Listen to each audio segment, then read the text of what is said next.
آئیے دنیا کو پڑھتے ہیں۔ مجھ سے پوچھا گیا کہ تم اتنے باشعور کیسے بنے؟ کون سی کتابیں پڑھی ہیں؟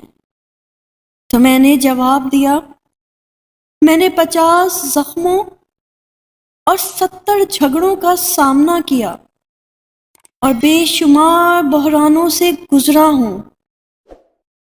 میں نے رشتہ داروں کی آنکھوں میں دھوکہ دیکھا تو احتیاط سیکھ لی، جان سے پیارے لوگوں کی آنکھوں میں سختی دیکھی تو خاموشی اختیار کرنا سیکھا، قریبی دوستوں کی بے وفائی دیکھی تو چل دینا سیکھا۔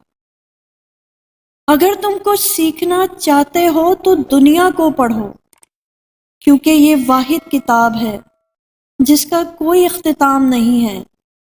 اور یہ یاد رکھو کہ زندگی کے اسباق میں کچھ بھی مفت نہیں ہوتا۔